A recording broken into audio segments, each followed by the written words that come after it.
It's story time with Mitch Jeserich. Today, looking out my window, how one thing leads to another. By me. Looking out the window of my 7th floor apartment offers me a perspective I might not have otherwise from the ground. Yesterday was such a case in point, as I saw how one insignificant and thoughtless act led to a series of seemingly unrelated events that almost ended in tragedy. It was late in the morning when I looked out my kitchen window. Below on the sidewalk there lay a bare mattress illegally dumped overnight.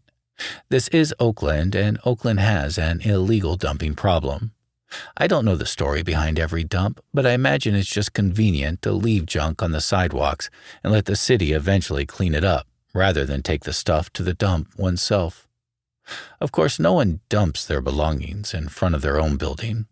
I live downtown, and it's a transient place. People move in and out all the time, and that means lots of discarded junk.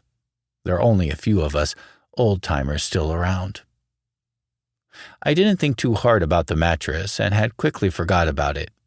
When I came back to my building later in the day, there was a woman, probably in her 40s, laying on the mattress in front of my building.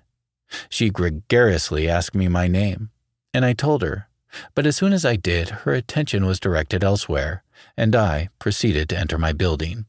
She did have the look of one who might have found a space to sleep for the night, and I hoped to myself she would be a quiet neighbor. During the pandemic, a man took residence in the same spot for a couple of years. He was quiet and kept the place clean. All the time he seemed to be sweeping the sidewalk. I appreciated him. Whether if it's outdoors or indoors, it only takes one bad neighbor to ruin the shared living experience. This woman, and we will call her woman number 1, for there will be another nameless woman important to the story in just a moment, was much more vocal.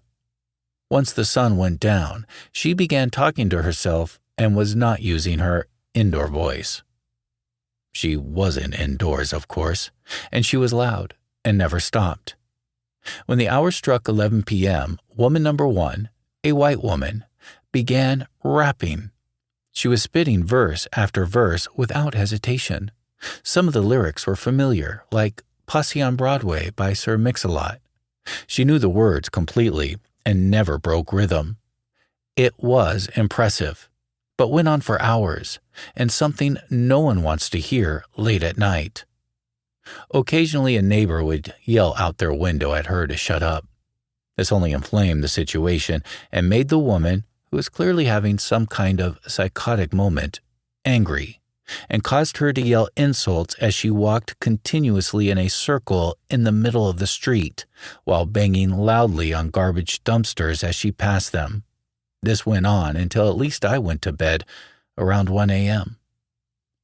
I am lucky enough that my apartment windows are double-paned, and so I shut them and turned on my bedroom fan. That kept me from hearing all the commotion outside. I prefer to sleep with my windows open, but it's not the end of the world. Of course, I have neighbors who had to endure that potentially all night, and I felt for them. I felt for her too.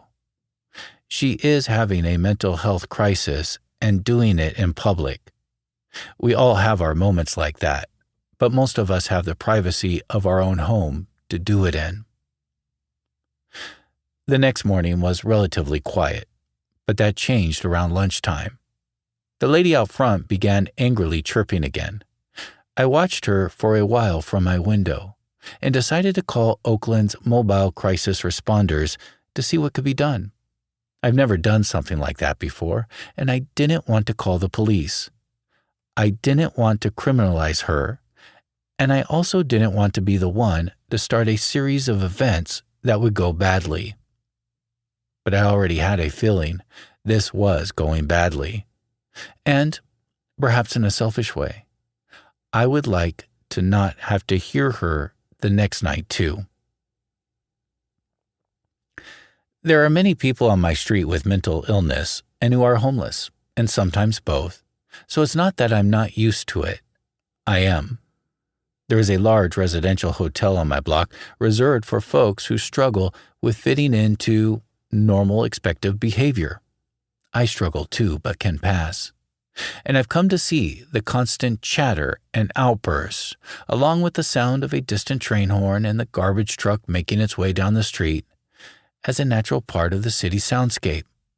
Along with the cacophony of bird calls and songs in the morning, it all just becomes natural once I get over myself. It is natural. We too are natural.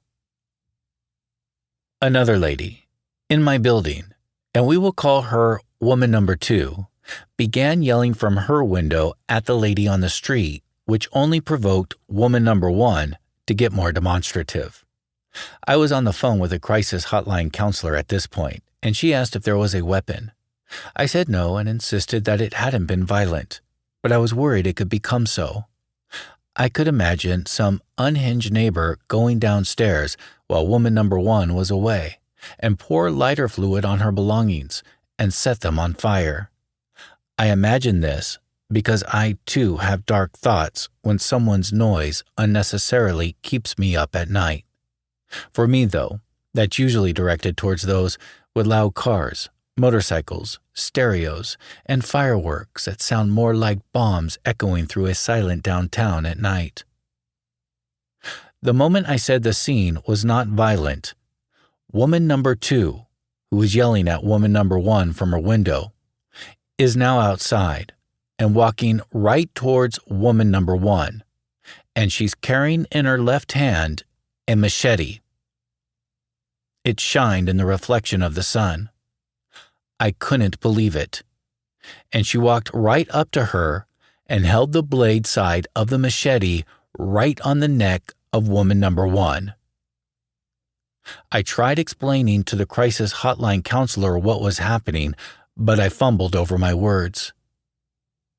At this point, a single move from the woman's arm holding the machete would slit the other woman's throat. Woman number 1, who had slept outside and now had a large knife at her Adam's apple, was unmoved, defiant even, but without moving. The crisis counselor I was on the phone with was confused as I stopped making sense, and so I put down the phone and I yelled out my window, "Lady, please don't do this. We can handle this another way. There is another way. Lady, please don't." No one even looked at me. It was as though no one heard what I had said. I then picked up the phone and apologized to the crisis counselor, promising her I wasn't making this up.